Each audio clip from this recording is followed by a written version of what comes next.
Hi, Timmy. How are you? I'm good. How are you? Good. Thank you so much for being here. Yeah, thanks for having me. Yeah, I'm excited. So let's talk about some of the things in your life that have kind of influenced who you are and what's important to you. Do you mind sharing a little bit about that? Yeah, for sure. I mean, I've always been pretty health conscious, even as a kid. I mean, I was an athlete growing up.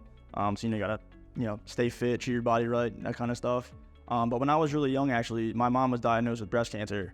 I was in like 3rd grade at the time. And that was just, I was a very young kid. It's kind of hard to grasp, a little like, you're young, you don't really understand what's going on, but I'll never forget the day. I mean, it was a crazy, crazy experience. And, we went through that as a family and we got through it as a family, and it was really cool to, overcome that. Yeah. I mean, I think that situations like that really influence a lot of us, right? We go through our lives and we feel invincible, right? Like I could do anything. I'm going to be healthy forever. And then boom, something like that happens. I can relate a little bit. When I was in my early 20s, my dad was like my Superman in life. He was like my rock. I always depended on him, especially during that period of my life. And I think I was 22 years old and he was almost 50 and he had bypass surgery, right? So here's this guy that I looked at as, invincible, and he'd always be there. That's Superman, yeah. Right. For sure. And the next thing I know, he's in the hospital having bypass, and I was one of the people, that was able to be around him and help him through that. One other time that I really my eyes were blown wide open is after I had my son. He was an amazing little boy. He was 11 and a half pounds when he was born. But I had this really strange situation happen to me where I actually had complete facial paralysis. It's called Bell's palsy. Oh, yeah. Have you heard of that? My dad actually had that. He did? Yeah, he did. He lost one side of his entire, just numbness. Yeah. Yeah. Well, I'm going to have to talk to him about that because that was one of the hardest periods of my life. I had bilateral Bell's palsy, and it's a complication of pregnancy, especially when you're having a baby that's an 11 and a half pound baby.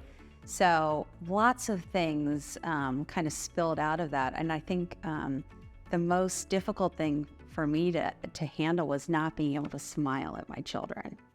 So, being a 30-something-year-old mother, having these 2 little children looking at me every day, not being able to smile, that to me was like a life-changing situation where I realized, okay, I need to take care of myself because now I have these 2 little people that I have to raise, and they look to me and they're dependent on me 100%. So yeah, I mean, I think it's unfortunate that you have to go through life and experience traumas like that to embrace really, how important it is to take care of your health and wellness. So, well, thank you for sharing the story about your mom. Yeah, you too. Yeah.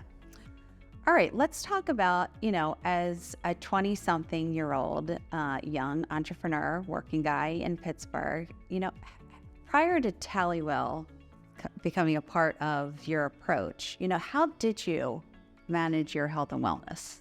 Yeah, I mean, I think the gym life, I think that started in college. You're a freshman, you're going out with friends you never met before, you're trying to look fit, you're trying to, like you said, for the aesthetic purposes. But I think, more towards the end, it became more about all right, I just want to be healthy. I don't care about, having big muscles for people. It wasn't about that. It was more about just being a healthy person. I think when I was doing the bartending life, you got late nights, long days over and over again, it gets kind of daunting physically. And I could see how that can go down a path of being unhealthy, right? You fall into this lifestyle of you're not eating right, you're not sleeping well. So I think when I got into the gym during that time, it was more about all right, just want to be healthy, heart healthy, fit, more so just from a health standpoint, right? So I think it transitioned from college, learning about being in the gym and learning how to do different movements and that kind of stuff. And then that just kind of translated into a healthy lifestyle. Okay, so now let's talk about Tallywell, right? So from your perspective, what is Tallywell? What does it mean to you? So from my mind, just using it from the first time when I got my hands on it, it was a way for me to understand my health data that's already being recorded by your Apple Watch. It's already there. Everything's there. You can view it at any point you want, but Tallywell takes that data and makes it understandable from a point where you know if you're doing well or you're doing not well. And I think that's a huge, advantage to have that kind of tool, because you're now able to take control over, being aware of your health metrics. You can know your weight, you can know your BMI, you can know, your blood pressure, all that stuff. And you can know all that off the top of your head. But what does that mean? What does being a 165-pound male with a BMI of such and such and, whatever that is, right? I took 8,000 steps a day. What does that mean though? Like, is that good? Is it bad? How does that compare with other people that are like me and people that aren't like me? I think that's what Tallywell does. It allows you to take all that data and have a direct, readable metric that quantifies and relates to your health. And I think that's huge, especially for people that aren't like health conscious. It gives them a clear-cut point. This is how you're doing. And I think that's amazing. Yeah, that's awesome. And were you an Apple Watch user prior? I was. So I had an Apple Watch. I'm on like my second one now. So I've always had it, always wore it. When I go to the gym, I start my workout and, obviously checking your text messages, replying, that kind of stuff. But from a health standpoint, I just wasn't really paying attention to it. I knew that it was being tracked, your steps and all that stuff, but never really thought to be conscious about it. So then when I met Aaron and he was talking about Tallywell, I was like, that's what I needed to be conscious of the health stuff. It takes all of it and bundles it, and it makes it readable, and it makes it easy to use. And I thought that was a brilliant idea. So if you were going to recommend it to someone, who might you recommend it to and why? I think the first people that I talk to, obviously, is my friends. I mean, we're all in the same age bracket. We're all, pretty healthy, going to the gym, or like I said, diving into the cooking world now and being conscious about that. But it's really anybody that I care about. Like I said, my mom and my dad, I want them on it. My mom's obviously has her health issues. My dad's getting older.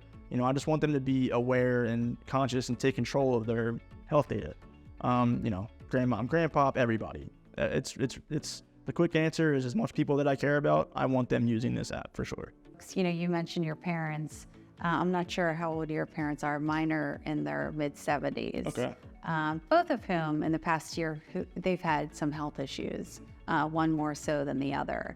And, my siblings we're not all local, right? And I'm the oldest daughter, not to, stereotype. Kind of falls on your plate there, yeah. I feel like sometimes it does fall on my plate, which is fine. I'm more than happy, to be that person for them.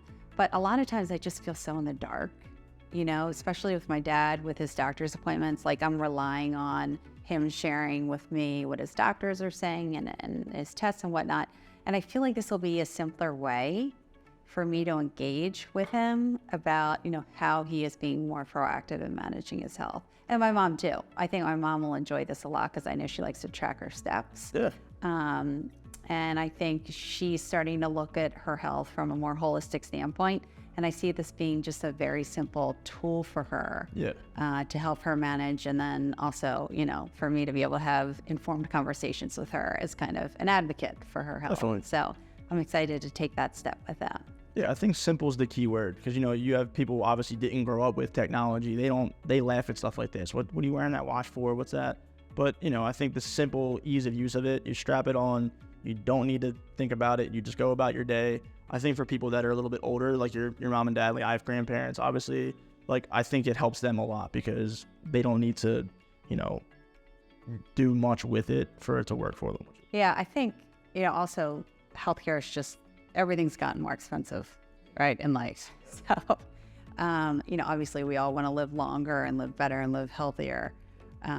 But, be mindful of how expensive, managing healthcare issues are when they arise. It's even more incentive to be more proactive, younger. Yeah. Right. I mean, there's so much potential with it. Like it can prevent things, if you're noticing that your score's going down, but your routine stayed the same. Why? Maybe your BMI's gone down, or maybe your blood pressure's decreased, and you can maybe catch things that you wouldn't have thought about before because you had a checkup in 6 months, not in 2 weeks, right? So I think there's a level of being proactive about, maybe catching things that could be serious too. So there's a lot of advantages there too.